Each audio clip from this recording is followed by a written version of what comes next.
अक्सर आपको बहुत सारी फ़ोन कॉल्स आती होंगी जिसमें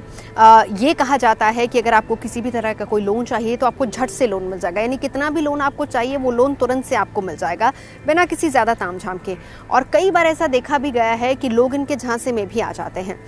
दरअसल इस तरह की जितनी भी ऐप्स होती हैं वो ग्राहकों को बहुत तरह के इस तरह के ऑप्शंस देती हैं और ऑफर्स देती हैं जिसमें ग्राहक को लगता है कि इससे ज़्यादा सहूलियत यानी कि सुविधाजनक और कुछ हो ही नहीं सकता। तो आरबीआई ने फटाफट लोन देने वाली इन ऐप्स से पहली बात तो लोगों को बचने के लिए कहा है और ये भी कहा है कि आप अलर्ट रहिए, क्योंकि कर्ज से परेशान होकर खबर ये आई थी कि आंध्र प्रदेश के 3 लोग जिन्होंने सुसाइड कर लिया। तो इसी को लेकर अब आरबीआई ने सवालों के घेरे में आई डिजिटल मनी लॉन्ड्रिंग ऐप्स को लेकर ग्राहकों को सचेत रहने की चेतावनी दी है और सीधे तौर पर कहा है कि अगर इस तरह का कोई भी लुभावना ऑफर आता है तो आप ऑफर लेने के बजाय इस तरह की ऐप्स के बारे में शिकायत जरूर करें। अब ये मामला सामने कैसे आया ये भी हम आपको बताते हैं। दरअसल गुरुग्राम और हैदराबाद में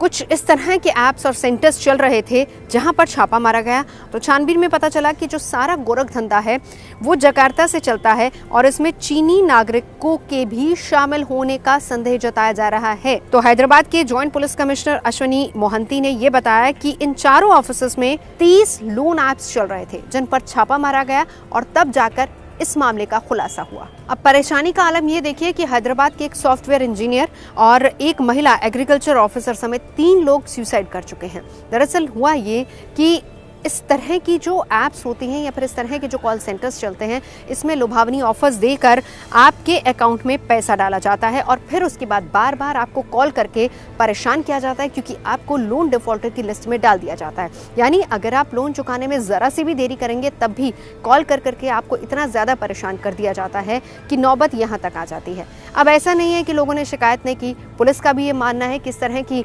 बहुत सारी शिकायतें उसके पास आए दिन आती रहती हैं। इसी के बाद आरबीआई ने संज्ञान लेते हुए लोगों को कहा कि जब भी इस तरह के कोई फोन कॉल्स या फिर कोई ऐप्स पर आप जाते हैं जहां पर लुभावने ऑफर्स देकर आपको लोन दिया जाता है तो सबसे पहले जांच परख लें अच्छी तरीके से और फिर उसके बाद कोई भी कदम आगे बढ़ाया जाए। और इसी के तहत अब आरबीआई ने कुछ ऐसे टिप्स भी दिए हैं जिनको फॉलो करके आप इन कंपनियों के झांसे में आने से बच सकते हैं। वो टिप्स क्या हैं वो जान लीजिए। आरबीआई ने ये कहा है कि ग्राहकों को कभी भी केवाईसी दस्तावेजों के प्रति बगैर पहचान वाले व्यक्ति अपुष्ट अनधिकृत ऐप को नहीं देना चाहिए और ऑनलाइन शिकायत दर्ज कराने के लिए इस तरह के ऐप्स और बैंक खाते की सूचना समेत पोर्टल के माध्यम से संबंधित कानून प्रवर्तन एजेंसियों को देनी चाहिए। अब इसके साथ ये भी चेक करना बहुत ज़रूरी है कि जो लोन आप ले रहे हैं वो किसी रजिस्टर्ड एनबीएफसी द्वारा ही दिया जा रहा है या फिर नहीं। यानी जो भी कंपनी आपको लोन दे रही है उसमें ये चीज़ स्पष्ट होनी चाहिए कि